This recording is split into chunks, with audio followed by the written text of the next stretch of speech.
विष्णु भगवान की जय। बृहस्पतिवार व्रत कथा। भारतवर्ष में एक राजा राज्य करता था। वह बड़ा ही प्राप्ति और दानी था। वह नित्य गरीबों और ब्राह्मणों की सहायता किया करता था। यह बात उसकी रानी को अच्छी नहीं लगती थी। वह न गरीबों को दान देती और न ही भगवान का पूजन किया करती थी, और राजा को भी दान देने से मना किया करती थी। एक दिन राजा शिकार खेलने वन में गए हुए थे, तो रानी महल में अकेली थी। उसी समय बृहस्पति देव का साधु के भेष में राजा के महल में भिक्षा मांगने के लिए आ गए और भिक्षा मांगी।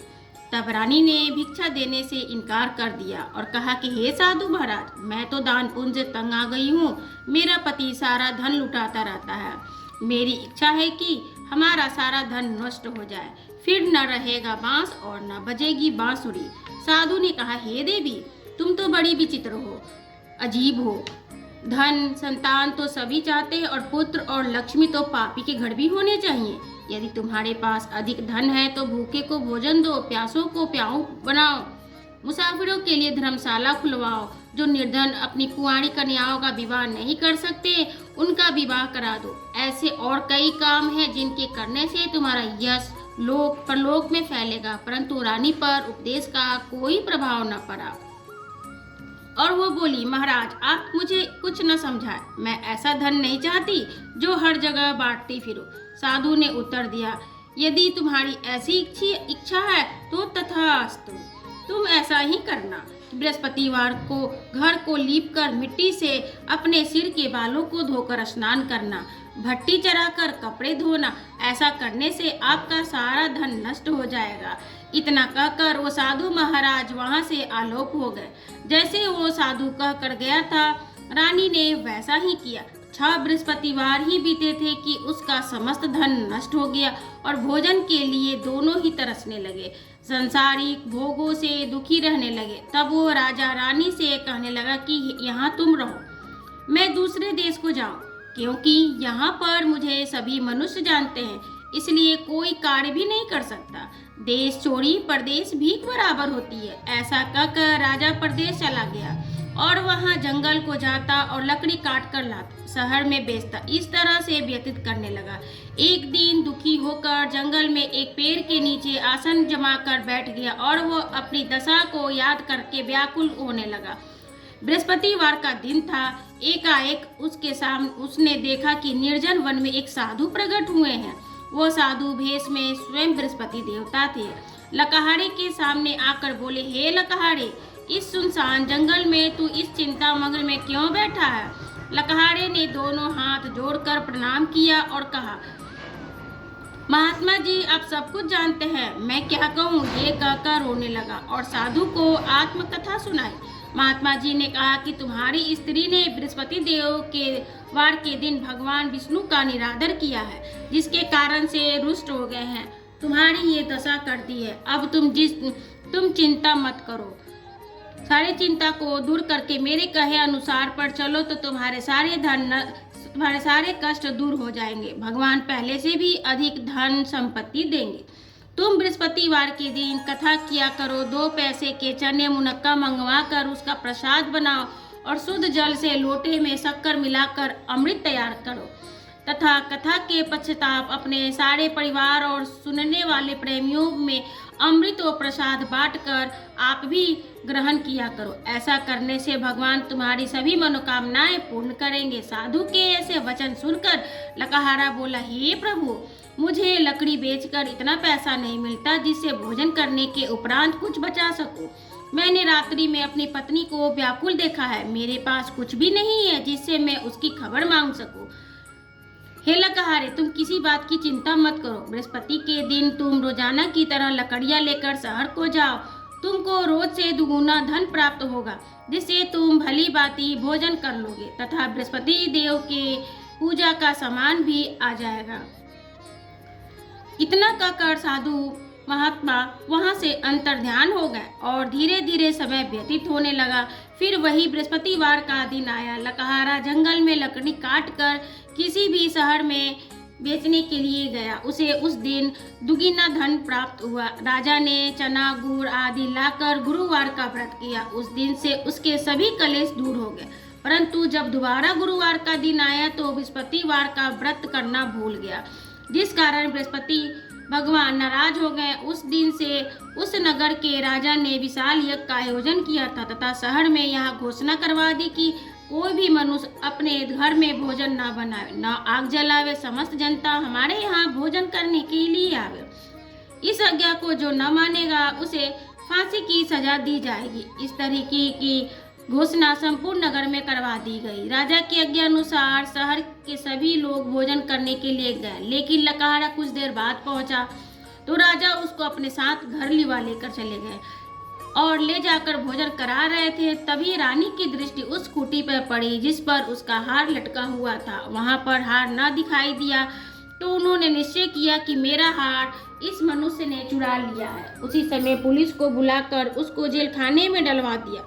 तब लकहारा जेल खाने में पड़ गया और बहुत दुखी होकर विचार करने लगा कि न जाने कौन से पूर्व जन्म के कर्म से मुझे यह दुख प्राप्त हुआ है, और उसी साधु को याद करने लगा जो कि जंगल में मिला था। उसी समय तत्काल बृहस्पति देव साधु के रूप में प्रकट हो गए और उसकी दशा को देखकर कहने लगे कि अरे मूर्ख, तूने बृहस्पति देव की कथा नहीं कही, इस कारण तुझे दुख प्राप्त हुआ है। अब चिंता मत कर, बृहस्पतिवार के दिन जेल के खाने के दरवाजे पर 4 पैसे पड़े मिलेंगे, उनसे तू बृहस्पति देव की पूजा करना, तेरे सभी कष्ट दूर हो जाएंगे। बृहस्पति के रोज उसे 4 पैसे पड़े मिले। लकहारे ने कथा कही। उसी रात्रि को बृहस्पति देव ने उस नगर के राजा को स्वप्न में कहा कि हे राजा, तुमने जिस आदमी को जेल खाने में बंद करा दिया है वो निर्दोष है, वो राजा है, उसे छोड़ देना। रानी का हार उसी खूंटी पर लटका हुआ है। अगर तू ऐसा नहीं करेगा तो मैं तेरे राज्य को नष्ट कर दूंगा। इस तरह रात्रि के स्वप्न को देखकर राजा प्रातःकाल उठा और अपनी खूंटी पर हार देखकर लकहारे को बुलाकर क्षमा मांगी तथा लकहारे के सुंदर योग आभूषण देकर उसे विदा की तथा बृहस्पति की आज्ञा अनुसार लकहारा अपने नगर को चल दिया। राजा जब अपने नगर के निकट पहुंचा तो बड़ा उसे आश्चर्य हुआ कि नगर में तो पहले से अधिक बाग, तालाब और कुएं तथा बहुत सी धर्मशालाएं, मंदिर बन गई हैं। राजा ने पूछा कि ये सब किसका है? तब नगर के सब लोग कहने लगे कि ये रानी और बांदी के हैं। तो राजा को आश्चर्य भी हुआ और गुस्सा भी आया। जब रानी ने ये सब खबर सुनी कि राजा आ रहे हैं, उसे बांदी से कहा कि हे दासी, देख राजा हमको कितनी बुरी हालत में छोड़ गए थे। हमारी ऐसी हालत देखकर, दशा देखकर वो लौट न जाए, इसलिए तू दरवाजे पे खड़ी हो जा। रानी आज्ञा अनुसार दासी जाकर दरवाजे पर खड़ी हो गई, अपने साथ लिवा लाई। तब राजा ने क्रोध कर अपनी रानी से पूछा कि ये धन तुमको कैसे प्राप्त हुआ? तब उन्होंने कहा कि हमें यह सब बृहस्पति देव के इस व्रत के प्रभाव से प्राप्त हुआ है। राजा ने निश्चय किया कि 7 रोज बाद तो सभी बृहस्पति देव का पूजन करते हैं, परंतु मैं रोजाना दिन में 3 बार कहानी कहा करूंगा तथा रोज व्रत किया करूंगा। अब हर समय राजा के दुपट्टे में चने की दाल बंधी रहती तथा दिन में 3 बार कहानी कहता। एक रोज राजा ने विचार किया कि चलो अपनी बहन के यहाँ हो आवे। इस तरह निश्चय कर राजा घोड़े पर सवार हो अपनी बहन के यहाँ चलने लगा। मार्ग में उसने देखा कि कुछ आदमी एक मुर्दे को लिए जा रहे हैं। उनको रोककर राजा ने कहने लगा, अरे भाई, मेरी बृहस्पति देव की कहानी सुन लो। कुछ लोगों ने कहा कि लो, हमारा तो आदमी मरा है, इसको अपनी कथा की पढ़ी है। परंतु कुछ आदमी बोले कि अच्छा कहो, मैं तुम्हारी कथा सुनूंगा। राजा ने चने की दाल निकाली और जब कथा आधी हुई तो मुर्दा हिलने लगा और ज्यों ही कथा समाप्त हुआ वो राम राम कहकर मनुष्य खड़ा हो गया। आगे मार्ग में उसे एक किसान खेत में हल चलाता हुआ मिला। राजा ने उसे देखा कि और बोला कि अरे भैया, मेरी तुम बृहस्पतिवार भगवान की कथा सुन लो। किसान ने कहा कि जब तक मैं तुम्हारी कथा सुनूंगा तब तक मैं 4 हरैया जोत लूंगा। जा अपनी कथा किसी और को जाकर सुनाना। इस तरह राजा के आगे जाने पर राजा के हटते ही बैल पछाड़ खाकर गिर गए। उसके पेट पे बड़ी जोर का दर्द होने लगा। उस समय उसकी माँ रोटी लेकर आई और उसने देखा कि अपने पुत्र से हाल पूछा और बेटे ने सभी हाल बता दिया। तब बुढ़िया दौड़ी दौड़ी घुड़सवार पर जा के पास गई और बोली कि भैया, मैं तेरी कथा सुनूंगी, तू अपनी कथा मेरे खेत पर चलकर सुनाना। राजा ने बुढ़िया के खेत पर जाकर कथा कही, जिसके सुनते ही बैल खड़े हो गए तथा किसान के पेट का दर्द भी बंद हो गया। राजा अपनी बहन के अनुसार बहन के घर पहुंचा। बहन ने भाई की खूब मेहमानी हुई। दूसरे दिन रोज प्रातःकाल राजा जगह तो देखने लगा कि सब लोग यहाँ भोजन कर रहे हैं। राजा ने अपनी बहन को कहा कि बहन, ऐसा कोई मनुष्य है जिसने भोजन नहीं किया हो, तो मेरी बृहस्पति देव की कथा सुन ले। बहन ने बोली कि हे भैया, ये देश ही ऐसा है, पहले लोग यहाँ भोजन करते हैं, बाद में अन्य काम करते हैं। अगर कोई पड़ोस में हो तो मैं देखा हूँ। ऐसा कहकर बहन पड़ोस में देखने चली गई। वहाँ एक कुम्हार के घर गई जिसका लड़का बीमार था। उसे मालूम हुआ कि उन्होंने 3 दिनों से किसी ने भोजन का दाना नहीं ग्रहण किया है। रानी ने अपने भाई की कथा सुनने के लिए कुम्हार से कहा और तैयार हो गया। राजा ने जाकर बृहस्पतिवार की कथा कही। उसको सुनते ही लड़का बीमार हो गया और ठीक हो गया, तो राजा की बड़ी प्रशंसा होने लगी। एक रोज राजा ने अपनी बहन से कहा कि हे बहन, हम अपने घर को जाएंगे, तुम भी तैयार हो जाओ। राजा की बहन ने कहा अपनी सास से। सास ने कहा कि हाँ, तुम चली जाओ, मगर तुम अपने बालों को मत ले जाओ, क्योंकि तेरे भाई को कोई औलाद नहीं है। बहन ने अपने भैया से कहा, भैया मैं तो चलूंगी, परंतु कोई बालक नहीं चलेंगे। तो भैया ने कहा कि जब बालक नहीं चलेगा तब तुम चलकर क्या करोगे। बड़े ही दुखी मन से राजा अपने नगर को लौट आया। राजा ने अपनी रानी से कहा कि हम निवंशी राजा है, हमारा मुंह देखने का धर्म नहीं है, और कुछ भोजन आदि नहीं किया। और बोली कि हे प्रभु, बृहस्पति देव ने हमें सब कुछ दिया था, हमें औलाद अवश्य देंगे। उसी रात को बृहस्पति देव ने राजा के स्वप्न में कहा, और राजा उठ, सभी सोच को त्याग दे, तेरी रानी गर्भ से है। राजा की यह बात सुनकर बड़ी खुशी हुई और 9वें महीने बाद उसके गर्भ से एक सुंदर पुत्र पैदा हुआ। राजा बोला कि हे रानी, स्त्री बिना भोजन के रह सकती है, परंतु बिना बात कहे नहीं रह सकती। जब मेरी बहन आए तो उसे कुछ मत कहना। और तभी रानी ने हाँ कह दिया। तभी रानी ने कहा कि घोड़ा चढ़ के नहीं आई, गधा चढ़ी आई। राजा की बहन बोली, भाभी मैं इस प्रकार नहीं कहती, तुम्हें औलाद कैसे मिलती। बृहस्पति देव ऐसे ही हैं, जिसके मन में जैसी कामनाएं होती हैं वो सभी प्रकार के पुण्य करते हैं। जो सद्भावना पूर्वक बृहस्पतिवार का व्रत कथा करता है, पढ़ता है अथवा दूसरों को सुनाता है, बृहस्पति देव उसकी सदैव मनोकामनाएं पूर्ण करते हैं। भगवान बृहस्पति देव उसकी सदैव रक्षा करते हैं। संसार में जो मनुष्य सद्भावना से भगवान जी का पूजन व्रत सच्चे हृदय से करते हैं तो उसकी सभी मनोकामनाएं पूर्ण करते हैं। जैसे सच्ची भावना से रानी और राजा ने उनकी कथा का गुणगान किया था, तो उनकी सभी इच्छाएं बृहस्पति देव जी ने पूर्ण की थी। इसलिए पूर्ण कथा सुनने के बाद प्रसाद लेकर जाना चाहिए। हृदय से उनका मनन करते हुए जय जयकार बोलना चाहिए। बृहस्पति देव की दूसरी कथा।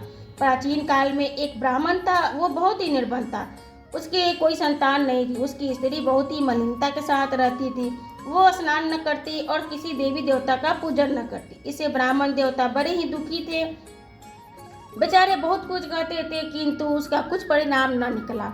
भगवान विष्णु की कृपा से ब्राह्मण की स्त्री के यहाँ कन्या रूपी रत्न पैदा हुई। कन्या बड़ी होकर प्रातः स्नान कर भगवान विष्णु की जाप करके बृहस्पतिवार का व्रत करने लगी। अपने पूजन पाठशाला को समाप्त कर जब स्कूल जाती तो अपने मुट्ठी में जौ भर के ले जाती और पाठशाला के मार्गों में डाल जाती। लौटते समय उसे बीन कर घर ले आती थी। एक दिन वो बालिका सोने के जौ को साफ कर रही थी। जौ को साफ कर तभी उसके पिता ने देखा और कहा कि हे बेटी, सोने के जौ को साफ करने के लिए सोने का सूप होना चाहिए। तथा दूसरे दिन बृहस्पतिवार का दिन था। इस कन्या ने व्रत रखा और बृहस्पति देव से प्रार्थना करके कहा कि मैंने आपकी अगर सच्चे मन से पूजा की है तो मुझे एक सोने का सूप दे दो।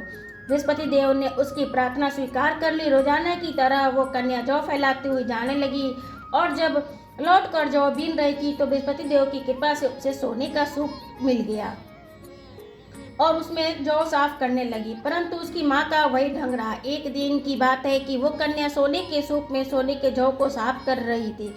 उस समय उस नगर का राजपुत्र वहां से होकर निकला और इस कन्या के रूप और कार्य को देखकर मोहित हो गया तथा अपने घर आकर भोजन इत्यादि त्याग कर उदास होकर लेट गया। राजा को जब इस बात की पता लगी तो प्रधानमंत्री के साथ आए और पास आकर बोले, हे बेटा, तुम्हें किस बात का कष्ट है? किसी ने तुम्हारा अपमान किया अथवा और कोई कारण हो सको, मैं वही कार्य करूंगा जिससे तुमको प्रसन्नता होगी। बेटा ने बोला कि मुझे कोई किसी प्रकार का कष्ट नहीं है, आपकी कृपा से किसी बात का दुख नहीं है, किसी ने मेरा अपमान नहीं किया है, परंतु मैं उस लड़की के साथ विवाह करना चाहता हूँ जो सोने के सूप में सोने के जौ को साफ कर रही थी। ये सुनकर राजा आश्चर्य में पड़ गया और बोला, हे बेटा, इस तरह की कन्या की पता तुम लगाओ, मैं उसके साथ तुम्हारा विवाह अवश्य करवा दूंगा। राजकुमार ने उस लड़की के घर का पता बतलाया। तब मंत्री उस लड़की के घर जाकर ब्राह्मण देवता को सभी हाल बताया। ब्राह्मण देवता राजकुमार के साथ अपनी कन्या का विवाह करने के लिए तैयार हो गए तथा विधि विधान के अनुसार ब्राह्मण की कन्या का विवाह राजकुमार के साथ हो गया। कन्या के घर के जाते ही पहले की भांति गरीबी का निवास हो गया। अब भोजन के लिए बड़ी अन्न मुश्किल से मिलते। एक दिन दुखी होकर ब्राह्मण देवता अपनी पुत्री के पास गए और बेटी ने पिता की दुखी अवस्था को देखकर माँ का हाल पूछा। तब ब्राह्मण ने सभी हाल का सुनाया। कन्या ने बहुत सारा धन देकर विदा किया। इस तरह ब्राह्मण का कुछ समय सुखपूर्वक व्यतीत हुआ। कुछ दिन बाद फिर वही हाल हो गया। ब्राह्मण फिर अपनी कन्या के यहाँ गए और सारा हाल बताया। तो लड़की बोली कि पिताजी, आप माताजी को यहाँ ले आइए, मैं उनको विधि बतला दूंगी जिससे कि गरीबी दूर हो जाएगी। ब्राह्मण देवता अपनी स्त्री को साथ लेकर पहुंचे और अपनी माँ को समझाने लगे, हे माँ, तुम प्रातः काल स्नान आदि करके भगवान विष्णु का पूजन किया करो, तब दरिद्रता दूर हो जाएगी। परंतु माँ ने एक भी बात न मानी और प्रातःकाल उठते ही अपनी पुत्री के बच्चों के जूठन खा लिए। इससे उसकी पुत्री को बहुत ही क्रोध आया और एक रात को कोठरी से सभी सामान निकाल दिया और अपनी माँ को उसमें बंद कर दिया। प्रातःकाल उसे निकाल कर स्नान इत्यादि कराने पर पाठ कराया तो उसकी माँ की बुद्धि ठीक हो गई। फिर वो प्रत्येक बृहस्पतिवार को व्रत रखने लगी। इस व्रत के प्रभाव से उसके माँ बाप बहुत ही धनवान और पुत्रवान हो गए और बृहस्पति जी की प्रभाव से इस लोक को सुख भोग कर स्वर्ग को प्राप्त हुए। बोलो विष्णु भगवान की जय। बृहस्पतिवार व्रत कथा संपूर्ण हुआ।